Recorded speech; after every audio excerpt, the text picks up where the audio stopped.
Hi, this is Satyam Srivastav. Today, I would like to discuss about the audit planning in context of internal audit.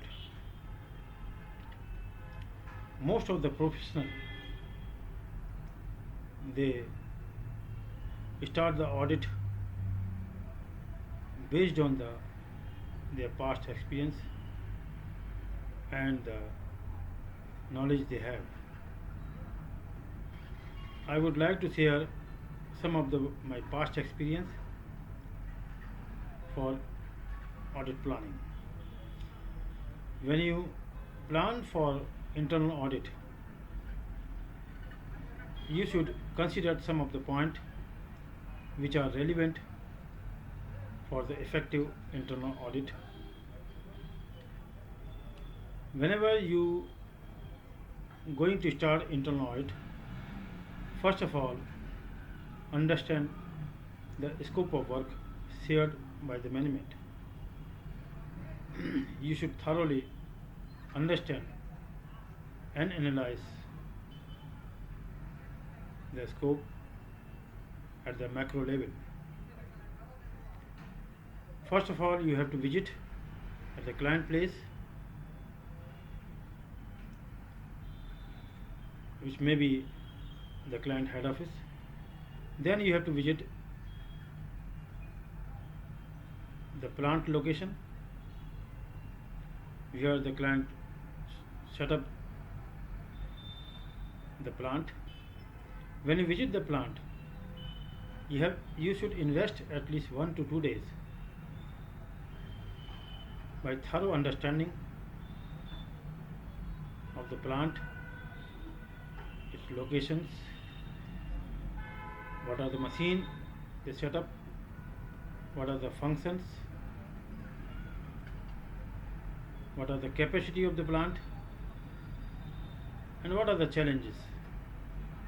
Once you understand the plant properly, you should also check whether some new capitalization done in the plant location and what is the nature of the capitalizations.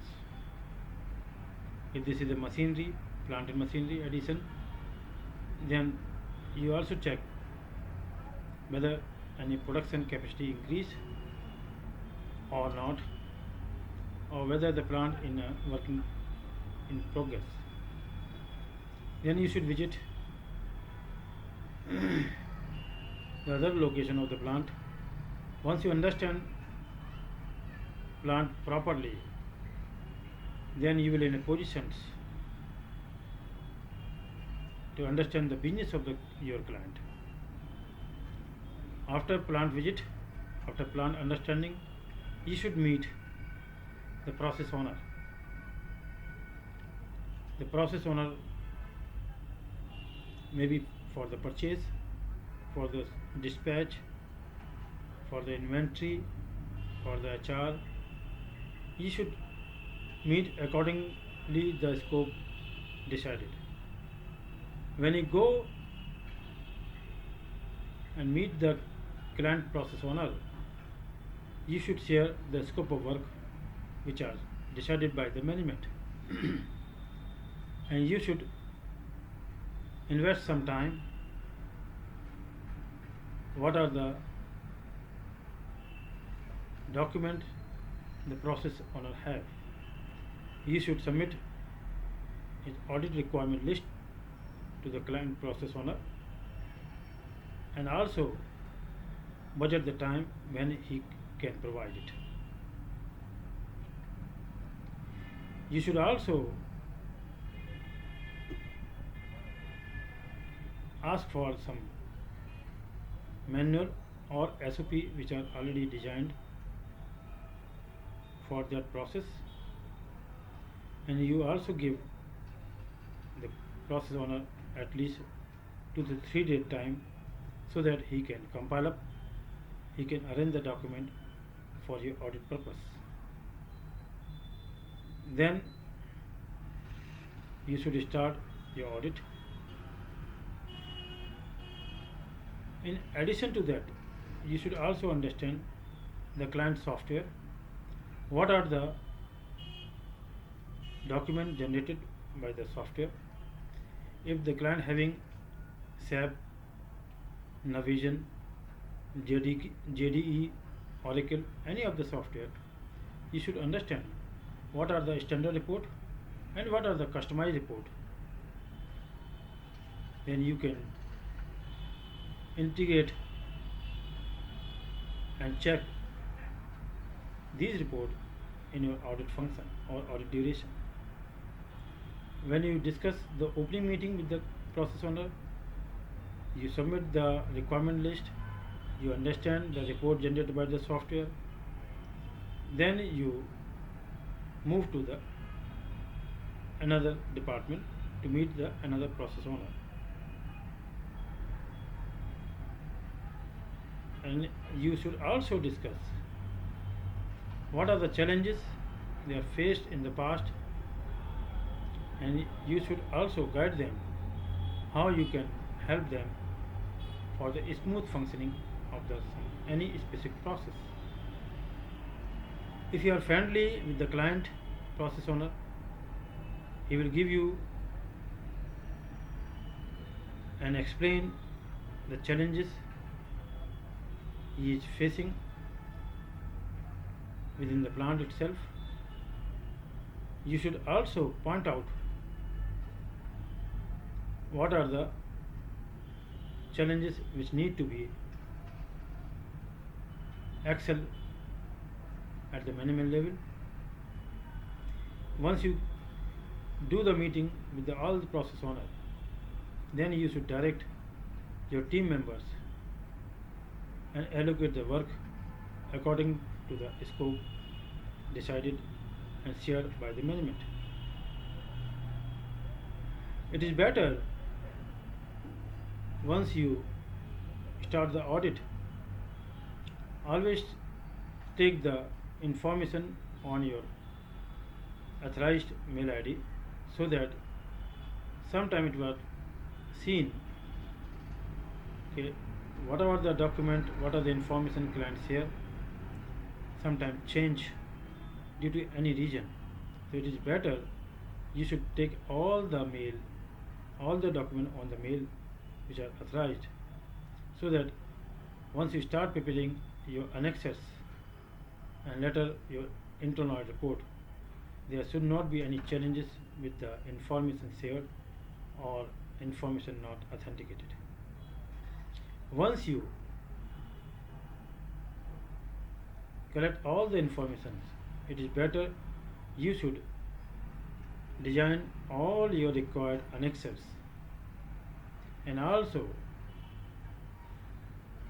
justified with your team member whether all the information which are shared by the client in document form, and based on it what are the annexes are prepared,